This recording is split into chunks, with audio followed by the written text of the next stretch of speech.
Alamogordo, Nuevo México, 16 de julio de 1945. La era atómica acaba de comenzar. Esta es la historia de un proyecto olvidado de los primeros días de aquella era. Antes de iniciar la carrera espacial de los años 60, Estados Unidos y la Unión Soviética gastaron miles de millones de dólares en otra carrera tecnológica: la construcción de un avión gigantesco propulsado por energía nuclear. Un avión tan avanzado que podría permanecer en el aire durante meses. Sin necesidad de repostar, se convertiría en la máquina de destrucción definitiva.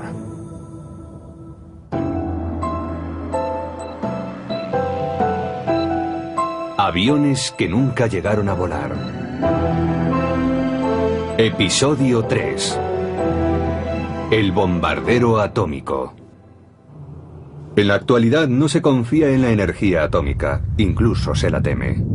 Pero justo después de la Segunda Guerra Mundial, las cosas eran diferentes. En Norteamérica la gente estaba cautivada por cierta manía nuclear. Se pensaba que pronto podría disponerse de una energía eléctrica tan barata que no merecería la pena poner contador. Habría coches, trenes, helicópteros y barcos propulsados por energía nuclear.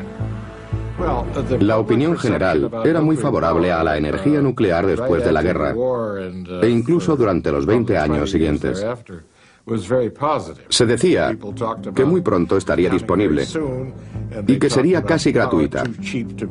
Se decían cosas como esa. Había quienes aseguraban que se podía utilizar para casi todo, especialmente para los transportes.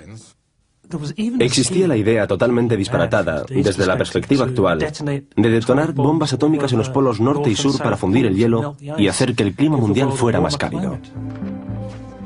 Y también habría aviones provistos de motores nucleares. Ya en 1942, Enrico Fermi y sus compañeros del proyecto Manhattan, de donde salió la primera bomba atómica, habían considerado la posibilidad de usar la energía atómica para propulsar un avión. La gran ventaja de dicho avión es que su radio de acción sería casi ilimitado. En 1950 el reabastecimiento en vuelo no había sido perfeccionado todavía, aunque los experimentos realizados por los británicos entre las dos guerras mundiales demostraron que la técnica de transferencia de combustible entre dos aviones en vuelo era fácilmente realizable. Pero en la época previa a la era del reactor no resultaría práctico transferir gran cantidad de combustible de un avión a otro en vuelo. Los británicos realizaron algunos experimentos de reabastecimiento en vuelo antes de la guerra, pero comprobaron que no podían transferir grandes cantidades de combustible para aumentar el radio de acción del avión.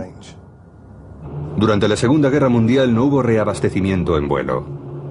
Los B-17 y B-24 norteamericanos que volaron sobre Alemania fueron derribados masivamente antes de que los cazas de escolta, debido a su corto radio de acción, pudieran escoltarlos. Solo cuando cazas como el Mustang estuvieron equipados con depósitos de combustible suplementarios, pudieron realizarse incursiones diurnas sobre Alemania sin sufrir grandes pérdidas. El radio de acción de los aviones fue una constante preocupación para los militares. En 1937 el Army Air Corps encargó a la Lockheed el P-38 Lightning, un caza interceptor de gran radio de acción para operar principalmente sobre el Pacífico. Cuando entró en servicio en 1941, el P-38 tenía un radio de acción de 700 kilómetros.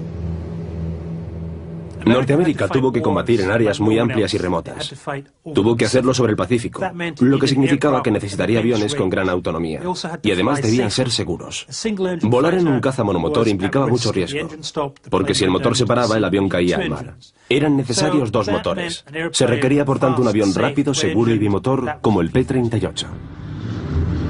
En 1944 la Fuerza Aérea contó con el B-29 Super Fortress, un bombardero con un radio de acción de 4.500 kilómetros, capaz de llegar a Japón desde bases situadas en las islas del Pacífico.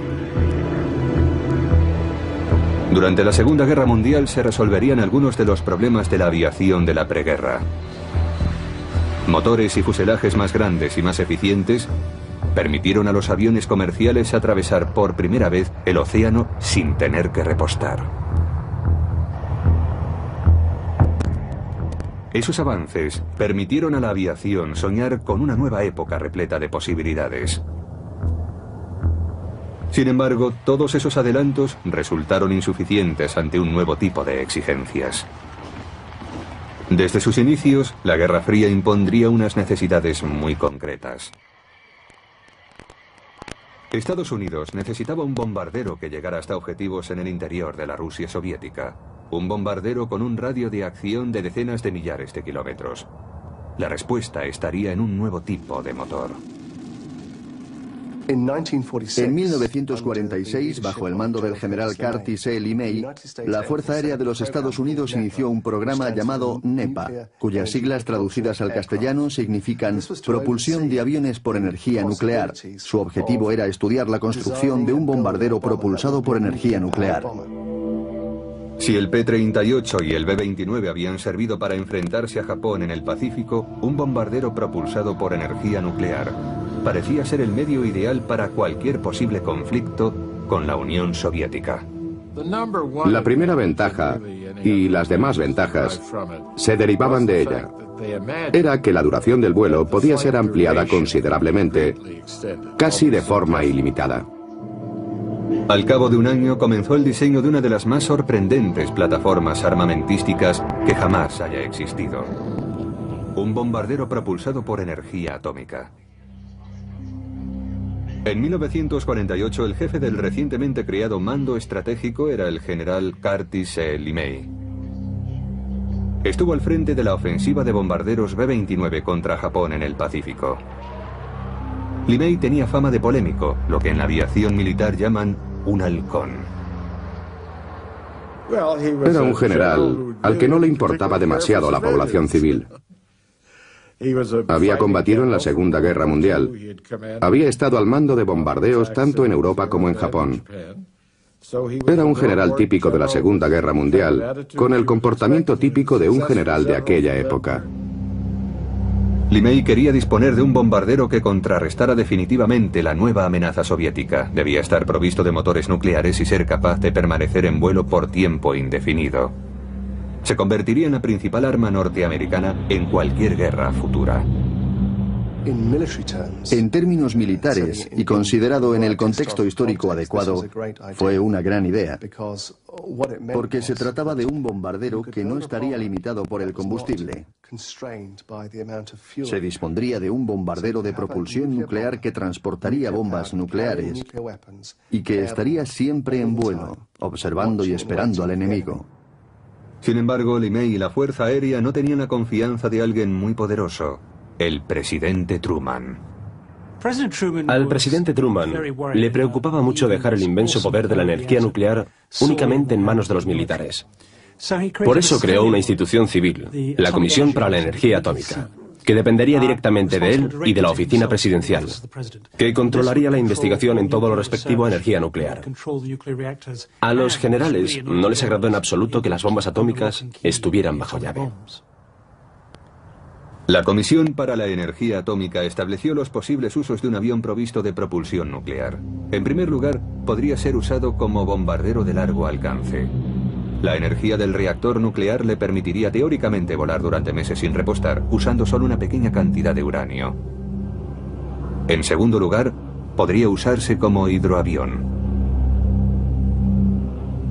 El equipo de académicos de la Universidad Tecnológica de Massachusetts, el MIT, favorito de la Comisión para la Energía Atómica, creyó que uno de los primeros aviones candidatos a usar la energía nuclear era el hidroavión de pasajeros.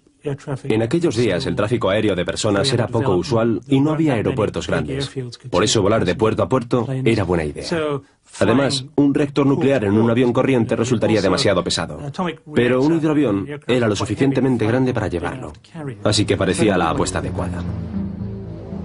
Verdaderamente, antes de la era del reactor, el hidroavión parecía el vehículo más aconsejable para los vuelos a larga distancia de la aviación civil.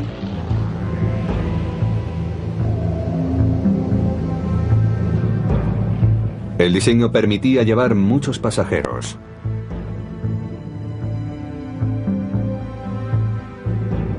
El millonario Howard Hughes patrocinó la construcción del Spruce Goose para cruzar el Atlántico sin paradas intermedias.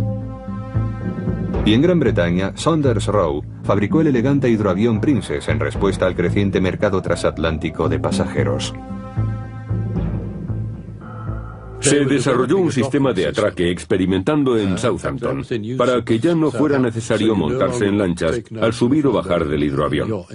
Se subiría a bordo desde un muelle. Luego se atracaba, se amarraba el hidroavión y se iba caminando hasta tierra firme.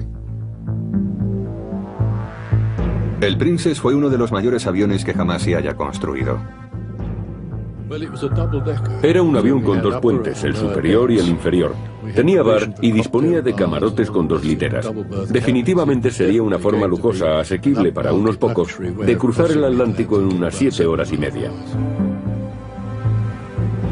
Un hidroavión propulsado por energía nuclear podría tener otros usos. La energía nuclear iba a ser empleada en la nueva generación de submarinos que permanecerían bajo el agua durante meses. Los nuevos hidroaviones con motores nucleares tendrían capacidad suficiente para darles caza. Septiembre de 1949. Un B-29 de reconocimiento recoge muestras de material radioactivo sobrevolando los cielos de la Unión Soviética. Era la prueba de que la vieja Rusia había entrado en la era nuclear. Al año siguiente, Corea del Norte invade Corea del Sur. La Guerra Fría se calienta. Esos sucesos acelerarían los planes de Norteamérica para construir un bombardero propulsado por energía nuclear.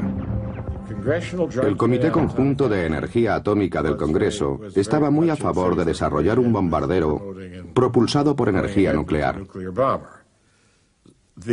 La Comisión para la Energía Atómica creó finalmente una subdivisión especial que realizaría ese trabajo dentro del Departamento de Defensa.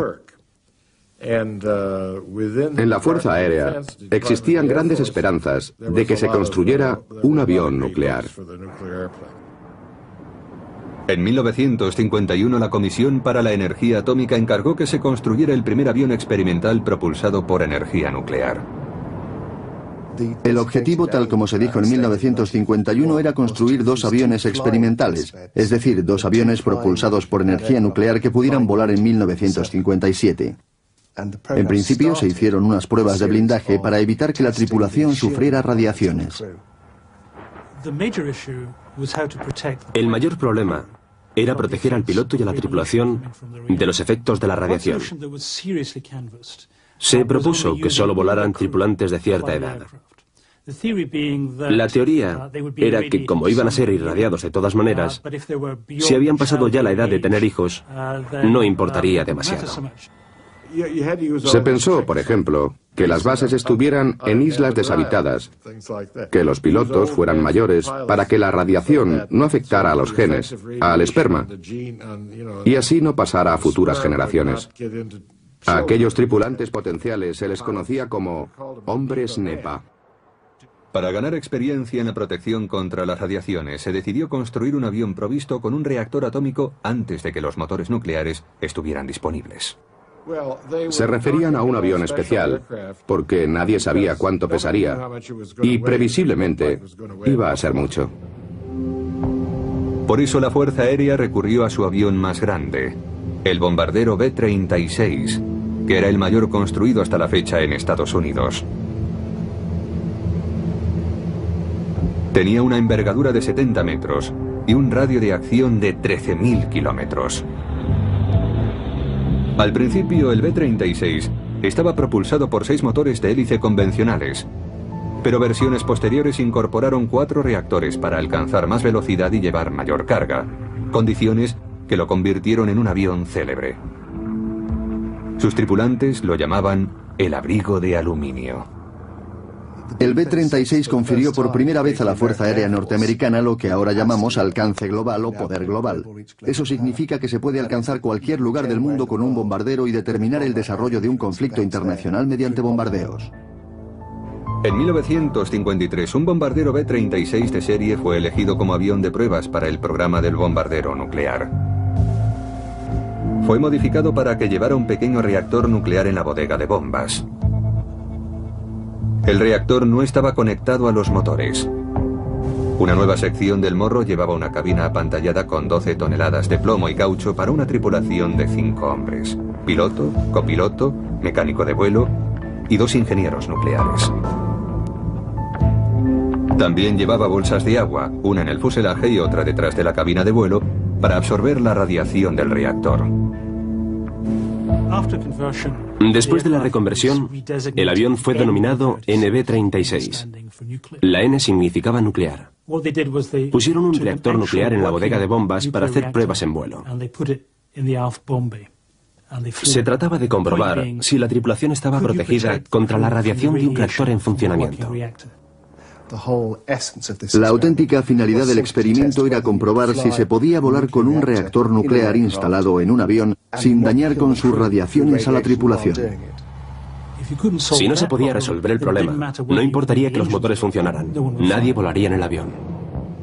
El primer vuelo del NB-36 con su reactor nuclear se realizó el 17 de septiembre de 1955. Los pilotos llamaron a su avión The Crusader. Las pruebas demostraron que la radiación podía ser contenida siempre que el blindaje para las radiaciones tuviera mucho grosor. El vuelo propulsado por energía nuclear parecía posible. Pero ahora se presentaba otro problema. Todo iría bien mientras el avión volara, pero ¿qué ocurriría si se estrellaba?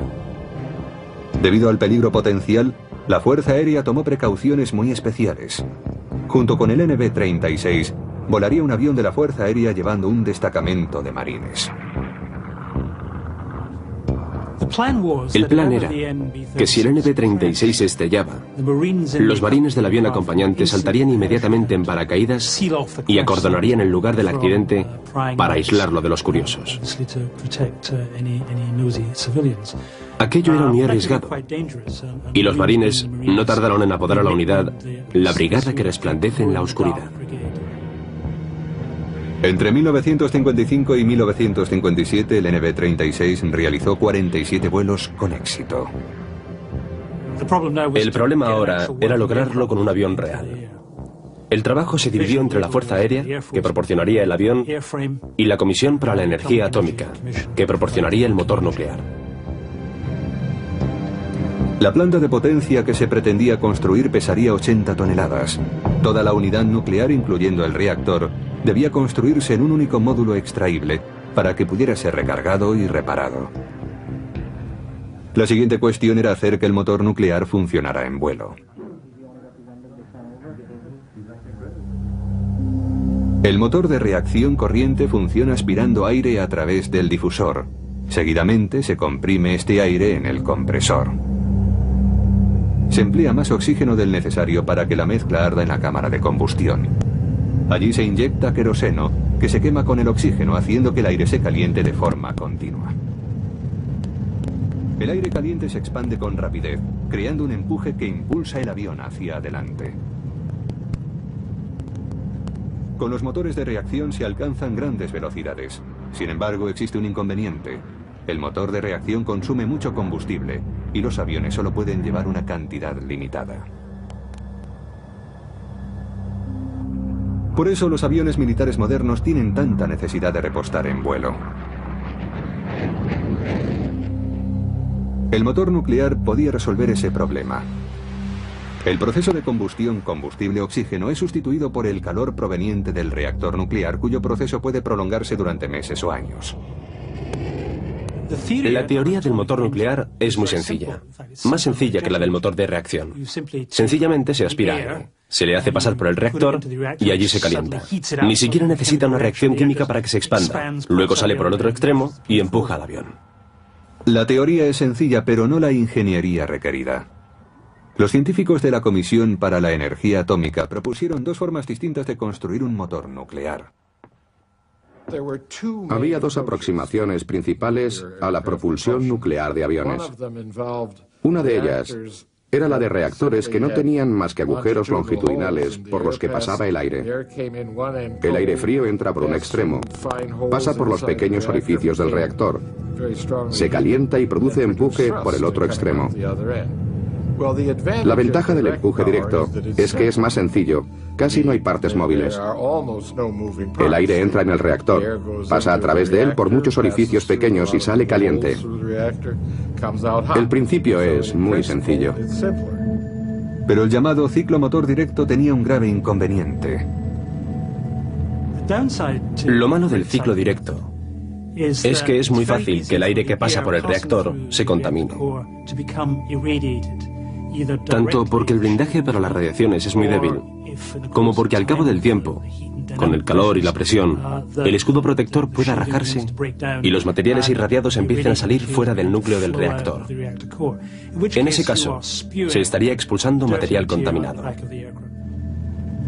Eso condujo a los científicos de la Comisión para la Energía Atómica a proponer un segundo tipo de motor nuclear llamado de ciclo indirecto. La otra opción era que el reactor estuviera separado del sistema de propulsión, por supuesto dentro del avión. El reactor produce mucha energía en forma de calor y esa energía es transferida a la unidad de propulsión, una especie de motor de reacción, mediante metales líquidos calentados. El ciclo indirecto tenía la ventaja de que el aire no pasaba por el reactor, con lo que se evitaba el problema de que pudieran salir materiales irradiados del avión. Lo único que se necesitaba era un fluido que circulara entre el aire y el reactor caliente. Alguna sustancia que pasara por el reactor, recogiera el calor y lo transfiriera al aire. Pero eso exigiría muchas conducciones y aumentaría el peso. Por lo tanto, resultaría perjudicial para el avión. Se disponía de dos modelos de motor nuclear distintos. El sistema directo, más sencillo pero también más peligroso, y el sistema indirecto, más seguro pero más complejo. En la carrera hacia la construcción del motor nuclear, la General Electric optó por el ciclo directo, más sencillo aunque potencialmente sucio. La Pratt & Whitney se decidió por el ciclo indirecto, más seguro, pero de ingeniería más compleja. Mientras las pruebas con el NB-36 proseguían y el trabajo de los motores nucleares estaba en marcha, el general LeMay y la Fuerza Aérea ideaban tácticas aplicadas a un auténtico bombardero nuclear. 2, 1, 0. En la década de los 50, la nueva tecnología de los misiles balísticos aún estaba en fase de desarrollo. Los cohetes no eran precisos todavía, y no se quería que los pilotos de la época se convirtieran en vigilantes de los hilos donde se guardaban los misiles.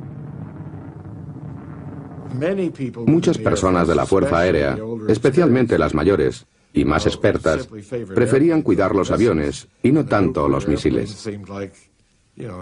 Los aviones nucleares les parecieron entonces un enviado del cielo. La gran ventaja que vieron en esos aviones es que podían estar indefinidamente en el aire. Eso quería decir que su alcance podría ser el que se precisara. Permanecerían constantemente en su puesto, tanto para la defensa como para la observación.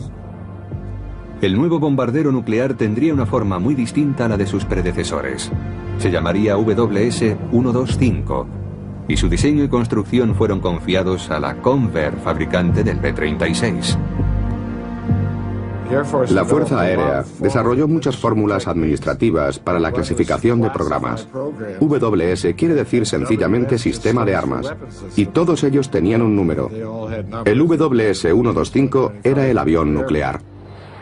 Se preveía que el WS-125 estuviera operativo a principios de los años 60. Nunca obtuvo la B de bombardero, pero si se lo hubiera adjudicado sería el B-72. El WS-125 tendría un reactor situado en el cuerpo principal del avión y alimentaría dos motores de reacción. Llevaría bombas atómicas o misiles de crucero. La tripulación iría en una cabina frontal protegida contra las radiaciones. La misión del WS-125 sería vigilar a la Unión Soviética sobrevolando el Círculo Ártico durante días e incluso semanas. Debía estar preparado para atacar a las ciudades soviéticas. Esta flota de propulsión nuclear estaría limitada únicamente por la resistencia de sus tripulaciones. Mientras se proseguía el trabajo con los motores nucleares, el NB-36 se enfrentaba a dicho problema: la protección de sus tripulantes contra la radiación. El escudo de plomo que se utilizaba habitualmente en las centrales nucleares era demasiado pesado instalarlo en el avión, viaría muy lento y sería vulnerable al ataque de los cazas enemigos. La respuesta fue un blindaje distribuido o blindaje sombra. En lugar de poner el blindaje en un solo lugar, se podía poner parte de él alrededor del reactor y otra parte alrededor de la tripulación. En un reactor terrestre, simplemente se rodea el reactor con plomo, y eso basta para detener las diversas partículas nucleares que salen despedidas. No se puede hacer lo mismo en un avión, porque el blindaje debe tener muy poco peso. Por eso, decidieron clasificar las partículas atómicas que se escapaban del reactor para detenerlas de diferentes maneras. Debían utilizar una protección liviana que las contuviera por medio de diferentes tipos de blindajes repartidos por el avión. Mantener el peso del avión dentro de unos límites de maniobrabilidad se convirtió en el problema principal del proyecto. Los expertos continuaron trabajando en el problema clave, que era limitar el peso, y lo hicieron de dos maneras. Una fue mediante el blindaje compartido contra las radiaciones, para lo que hacían pruebas con materiales diferentes buscando conseguir un mejor rendimiento. Y la segunda fue tratando de reducir el tamaño del reactor. El problema era que para mantener la misma potencia había que aumentar la temperatura y que así el motor más pequeño ofreciera el mismo rendimiento. Pero el progreso en todos los frentes, motor, blindaje para las radiaciones y reactor, era lento. Además, el bombardero nuclear tenía ahora un rival. La Marina norteamericana, siempre celosa de la Fuerza Aérea, había iniciado su propio programa de avión propulsado por energía nuclear. Lo que hizo la Marina fue retomar la idea que proponía el equipo del MIT en los años 40, hidroaviones atómicos, y se decidió por ello, lo que habría sido una buena idea. Si la Fuerza Aérea planeaba poner un reactor nuclear en un aparato, era raro que a nadie de la Marina se le ocurriera ponerlo en un aparato diferente. La Marina quería una versión nuclear del Martin Seamaster, el primer hidroavión de reacción del mundo. Pero para superar a su rival de la Fuerza Aérea, la Marina requirió la ayuda de los británicos. Ellos ya habían construido un hidroavión gigante, capaz de soportar el peso de un reactor nuclear. Se trataba del Saunders Roe Princess. La Marina norteamericana pidió a la Saunders Roe que le facilitara unos planos para incorporar un reactor nuclear al hidroavión Princess. Creo recordar que nos pagaron unos $50.000 para que hiciéramos el trabajo y por supuesto lo hicimos.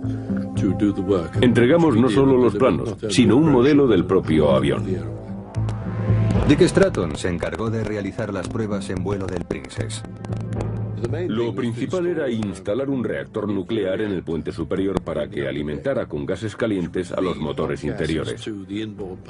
El avión despegaría con combustible para turbinas y cuando estuviera en vuelo cambiaríamos de motores. Usaríamos las grandes turbinas nucleares que estaban más cerca del fuselaje. Por supuesto, podría permanecer en vuelo todo el tiempo que se quisiera. Pero la Marina norteamericana abandonó muy pronto los hidroaviones nucleares por otro sistema de armas nuclear: el submarino atómico. La gran ventaja del submarino propulsado por energía nuclear es que podía utilizar un blindaje de plomo contra las radiaciones, pues el peso no suponía un problema. Y por lo tanto podría llevar un reactor mucho mayor y proteger además a la tripulación. Igual que el bombardero atómico podría patrullar indefinidamente. El submarino lo haría sumergido, incluso frente a las costas americanas, dispuesto a disparar sus misiles, o bien podría estar en las costas de Rusia o en cualquier parte del mundo, armado con misiles de menor alcance. Sería una forma de disuasión móvil y segura. Los dos proyectos, el avión nuclear de la Fuerza Aérea y el submarino atómico de la Marina, se convirtieron en auténticos rivales. Una de las motivaciones de la Fuerza Aérea para construir un avión nuclear es que la Marina tenía un submarino atómico. Y claro, no se iban a quedar atrás en cuanto a la propulsión atómica. Pero la realidad era que el programa del bombardero nuclear no avanzaba. En 1956 hubo buenas y malas noticias para el proyecto de propulsión nuclear. La General Electric consiguió por fin hacer funcionar un prototipo de motor nuclear de reacción. Pero la mala noticia fue que el empuje que producía ni siquiera podía levantarlo del suelo. La Fuerza Aérea y la General Electric se dispusieron a buscar más dinero para el programa del bombardero atómico, pero toparon con un obstáculo inesperado: el presidente Eisenhower. El presidente Eisenhower, como militar, se mostraba receloso con las industrias militares. Creía que esas empresas presionaban demasiado e iban demasiado lejos para conseguir contratos sustanciosos. Su secretario de Defensa había ordenado detener los programas del X-6 y del WS-125, ya que eran demasiado ambiciosos. Yo creo que fue una decisión realista. Ordenó que se paralizaran esos programas y que la agencia responsable se concentrara en conseguir el motor adecuado. Como resultado, el NB-36 realizó su último vuelo el 28 de marzo de 1957. Se le retiró del servicio en Fort Worth a finales de ese año. Fue desmantelado varios meses más tarde y se enterraron las piezas radiactivas. Parecía que el proyecto del avión propulsado por energía nuclear había llegado a su fin. Pero el 1 de diciembre de 1958 la revista Aviation Week, la más influyente en el mundo de la aeronáutica, publicó una sorprendente noticia: la Unión Soviética tenía un bombardero atómico.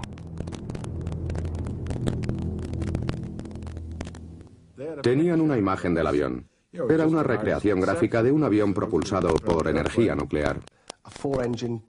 Un cuatrimotor de ala en delta, un bombardero nuclear del que se decía que había sobrevolado Moscú y del que había también otras referencias de diversas fuentes. Lo interesante es que en el artículo se decía que no era un prototipo para un reactor nuclear, sino que era un bombardero nuclear auténtico, lo que hizo temblar a los americanos. Norteamérica ya estaba sobresaltada por la noticia de que los soviéticos habían puesto su primer satélite en órbita, el Sputnik. Parecía que llevaban la delantera en cuestión tecnológica. La noticia del Sputnik cayó como una bomba en Estados Unidos. Era un éxito tecnológico de esos retrógrados rusos comunistas. Lo que la gente pensaba entonces era: algo malo pasa en América. Y quien hace que el país vaya mal es gente como Eisenhower, que no tiene la suficiente imaginación para enfrentarse a las grandes ideas. Y eso tiene que acabar. Por este motivo, se presionó terriblemente al gobierno para que promocionara proyectos que respondieran al Sputnik. Había que lograrlo de cualquier modo. Uno de esos modos era retomando el proyecto de avión propulsado por energía nuclear.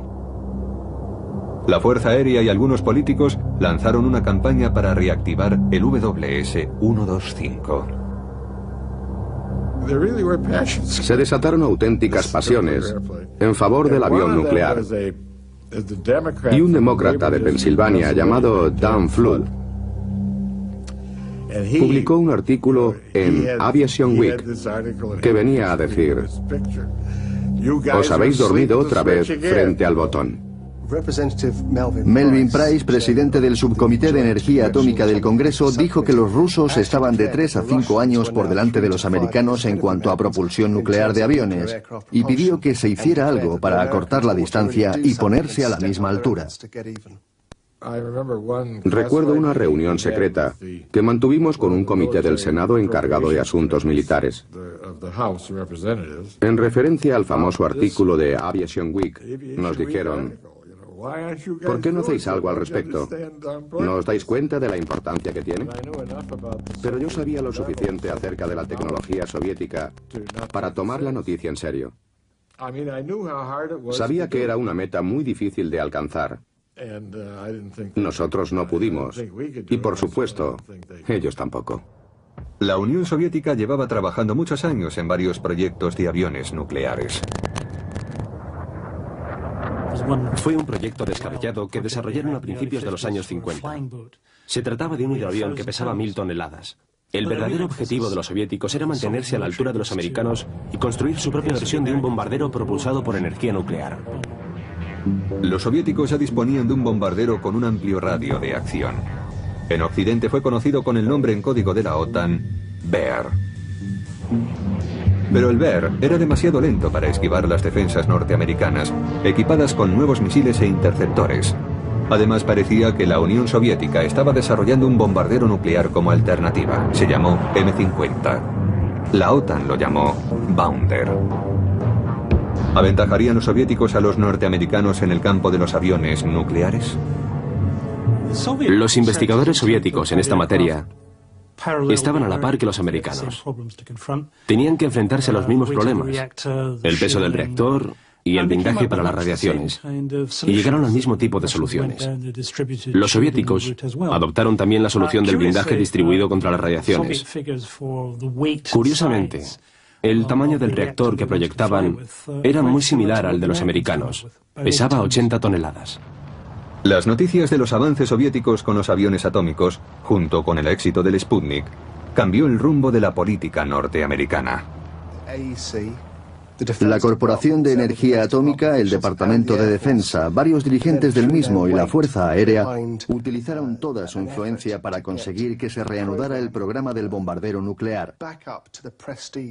Se trataba de recuperar el prestigio y amortizar las inversiones anteriores. Pretendían que el presidente les apoyara y que el avión estuviera listo a principios de los años 60. El presidente Eisenhower asignó más presupuesto al proyecto, pero seguía mostrándose receloso y puso el programa en manos de alguien en quien podía confiar. En aquel tiempo yo tenía bastantes dudas acerca del proyecto. Su objetivo era razonable, o sea, un avión que volara indefinidamente. Pero las dudas surgían por tres motivos diferentes. Los tres muy relacionados entre sí. Uno es que los aviones se estrellan, y la idea de volar con un reactor que podría estrellarse en cualquier parte no es algo aceptable. El segundo se refiere al motor de ciclo directo, de calor directo. Era inevitable que expulsara elementos radioactivos por la cola. Y el tercero eran los pilotos. La cuestión del blindaje para las radiaciones era muy seria. Herb York era un gran científico y sabía que no se habían resuelto los cuatro grandes problemas.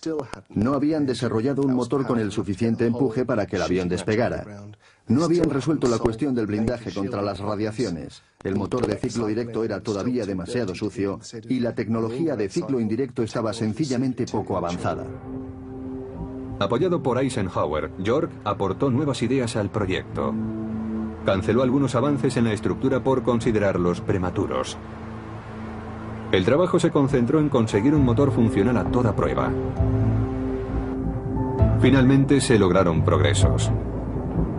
General Electric tuvo éxito en varios experimentos usando el ciclo directo. El motor llegó a funcionar con eficacia mediante energía nuclear. La General Electric pudo conseguir finalmente que el motor de ciclo directo funcionara con normalidad.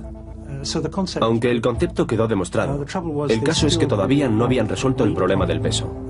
El avión no lograba despegar.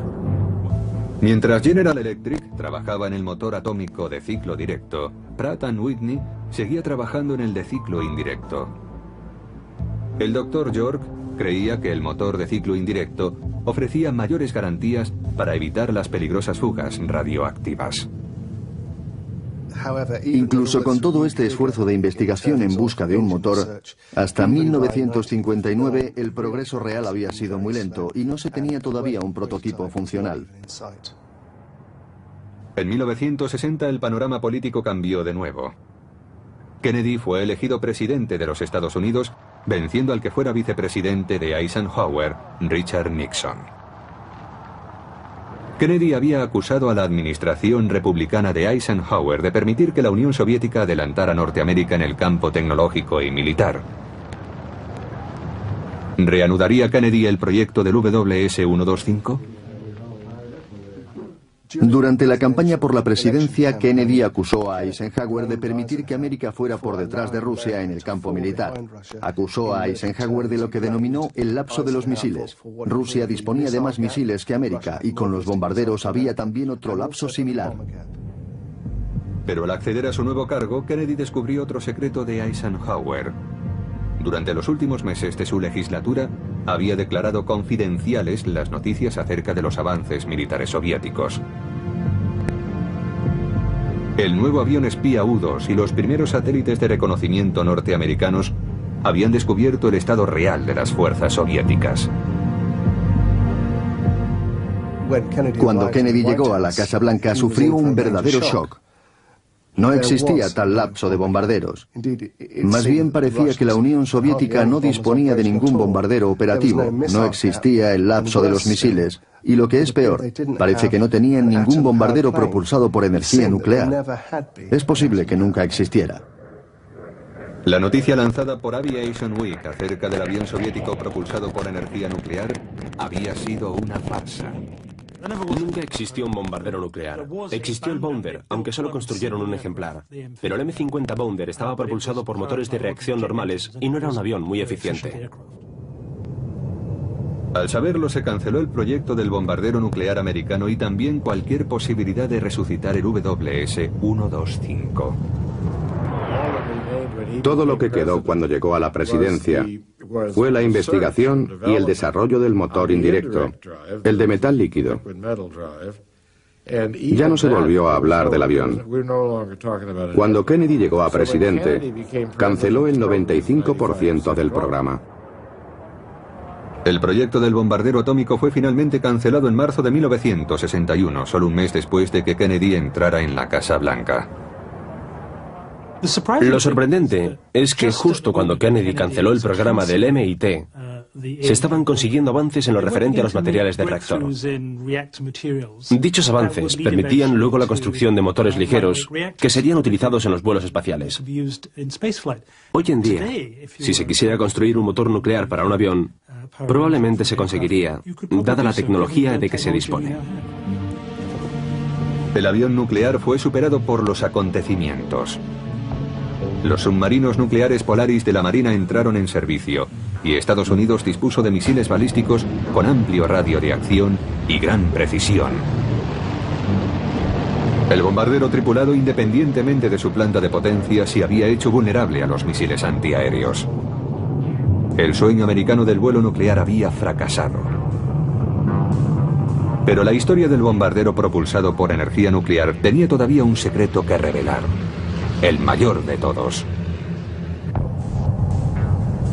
A principios de los años 90 se supo que la Unión Soviética construyó un avión propulsado por energía nuclear que voló en el año 61. Todo Occidente se quedó perplejo cuando cayó el telón de acero. Y se descubrió que efectivamente los rusos habían construido un avión propulsado por energía nuclear. Voló 40 veces, pero eso fue en los años 60, y sencillamente no protegieron a la tripulación. Khrushchev estaba tan preocupado con los avances americanos en la construcción de un bombardero atómico que exigió que se construyera uno. Lo cierto es que solo se trataba de rivalizar con los estadounidenses. Construyeron un motor de ciclo directo rudimentario, con un blindaje muy básico que no protegía de la radiación a los tripulantes, y además el avión inundaba el entorno de residuos radioactivos mientras volaba. Los soviéticos eligieron el Bear como avión de pruebas. Estaba propulsado con 2 turbohélices convencionales, pero también llevaba 2 motores de reacción de ciclo directo, alimentados por un reactor instalado en el fuselaje. Se realizaron unos 40 vuelos con aquellos motores entre 1961 y 1969. El piloto de pruebas fue Gurionov. He tenido acceso a una carta del piloto de pruebas Gurionov en la que dice: todos padecimos la radiación, pero la ignoramos. De las 2 tripulaciones completas, solo 3 hombres sobrevivimos. De entre los fallecidos, el primero en morir, un joven técnico, Solo vivió 3 años después de los vuelos. El problema de proteger a la tripulación de la radiación nunca ha sido resuelto, pero las ideas en que se basó el proyecto del NB-36 siguen influyendo en la investigación militar norteamericana. Siempre que se invierte dinero en alta tecnología, existe la posibilidad, casi siempre la certeza, de conseguir avances útiles. En abril de 1961, un mes después de que Kennedy cancelara el programa del bombardero nuclear, se adjudicó un encargo a la Chance Bot para que construyera un misil de crucero con motor nuclear. Sin tripulación no requeriría un fuerte blindaje contra las radiaciones. La nueva arma dispondría de un reactor nuclear de ciclo directo. Justo cuando dejé de ser el director de Livermore, nos hicieron responsables del diseño del reactor de un misil nuclear de crucero. El misil no era más que un avión no tripulado con un motor de ciclo directo. Tenía muchos puntos en común con el avión nuclear, pero como no llevaba piloto, los problemas del blindaje contra las radiaciones no eran comparables.